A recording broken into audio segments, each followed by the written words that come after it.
നിങ്ങൾക്ക് എല്ലാവർക്കും മിസാസ് കിച്ചണിലേക്ക് സ്വാഗതം. ഞാൻ ശോഭിത. ഇന്ന് ഞാൻ വന്നിരിക്കുന്നത് ഒരു സിമ്പിൾ ആൻഡ് ടേസ്റ്റി പയർ കറി റെസിപ്പി ആയിട്ടാണ്. അപ്പോൾ തക്കാളി ചേർത്ത് ഉണ്ടാക്കുന്ന ഈ പയർ കറി എങ്ങനെയാണ് ഉണ്ടാക്കുന്നത് നോക്കാം. ഞാനിവിടെ ഒരു അരക്കപ്പ് ചെറുപയർ ഓവർനൈറ്റ് വെള്ളത്തിൽ കുതിർത്തെടുത്താണ്. അത് നന്നായിട്ട് കഴുകി വെള്ളം ഊറ്റിയെടുത്ത് വെച്ചിട്ടുണ്ട്. ഒരു സവാളയുടെ പകുതി കട്ട് ചെയ്തെടുത്തിട്ടുണ്ട്. ഒരു പച്ചമുളക് നല്ല എരിവുള്ളതാണ്, നീളത്തിൽ അരിഞ്ഞെടുത്തിട്ടുണ്ട്.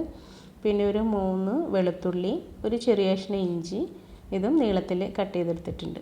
കുറച്ച് വേപ്പില എടുത്തിട്ടുണ്ട്. ഒരു ചെറിയ തക്കാളി കൂടി കട്ട് ചെയ്തെടുത്തിട്ടുണ്ട്. ഇനി നമുക്ക് ഒരു ചെറിയ കുക്കറിലേക്ക് ഒരു 2 ടേബിൾ സ്പൂൺ വെളിച്ചെണ്ണ ഒഴിച്ചു കൊടുക്കാം. അത് നന്നായിട്ട് ചൂടായിട്ടുണ്ട്. ഒരു 1/2 ടീസ്പൂൺ കടുകിട്ട് പൊട്ടിച്ചെടുക്കാം. കടുക് പൊട്ടിക്കഴിയുമ്പോൾ കട്ട് ചെയ്ത് വെച്ചിരിക്കുന്ന സവാള, പച്ചമുളക്, ഇഞ്ചി, വെളുത്തുള്ളി, വേപ്പില ഇതെല്ലാം ഇട്ട് കൊടുക്കാം. ഒന്ന് വഴറ്റി കൊടുക്കാം.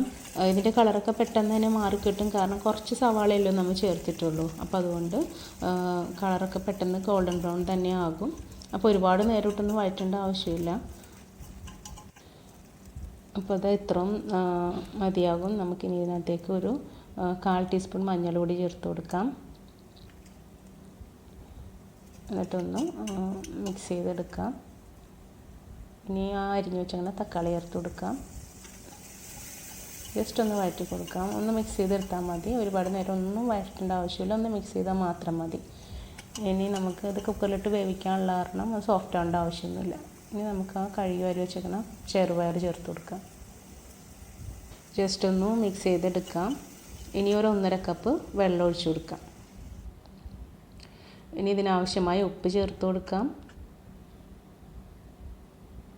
നന്നായിട്ടൊന്ന് മിക്സ് ചെയ്തിട്ട് ഇതൊന്ന് വേവിച്ചെടുക്കണം.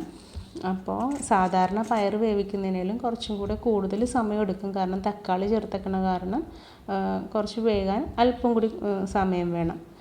ആ പുളിപ്പൊക്കെ ചെല്ലുമ്പോൾ കുറച്ചും കൂടി സമയം വേണ്ടി വരും. അതുമല്ല, പയർ കുറച്ച് വെന്ത് ഒന്ന് ഉടഞ്ഞ പോലെ വരണം, വല്ലാണ്ട് കുഴമ്പ് പോലെ വരരുത്, ഒന്ന് നന്നായിട്ട് വെന്ത് വരണം. അപ്പോൾ അതുകൊണ്ട് അതനുസരിച്ച് വേണം വേവിക്കാനായിട്ട്. അപ്പോൾ ഇതിനകത്ത് എനിക്കൊരു 4-5 വിസിൽ വേണ്ടി വന്നു പയർ വേകാനായിട്ട്. അപ്പോൾ നമുക്കൊന്ന് തുറന്ന് നോക്കാം. അപ്പോൾ ചൂടോടെ കഴിക്കുകയാണെങ്കിൽ ഈ വെള്ളം കറക്റ്റ് അളവാണ്. ഇതിപ്പോൾ കറക്റ്റ് അളവായിട്ട് വെന്തും വന്നിട്ടുണ്ട്. അപ്പോൾ ചപ്പാത്തിക്കും പുട്ടിനൊക്കെ പറ്റിയ നല്ല അടിപൊളി പയർ കറി റെഡി ആയിട്ടുണ്ട്. നല്ല സ്വാദാണ് ഈ പയർ കറിക്ക്. തീർച്ചയായിട്ടും നിങ്ങളിങ്ങനെ ഉണ്ടാക്കി നോക്കണം. നിങ്ങളുടെ അഭിപ്രായങ്ങളും നിർദ്ദേശങ്ങളും എന്നെ കമൻറ്റ് ബോക്സിൽ അറിയിക്കണം.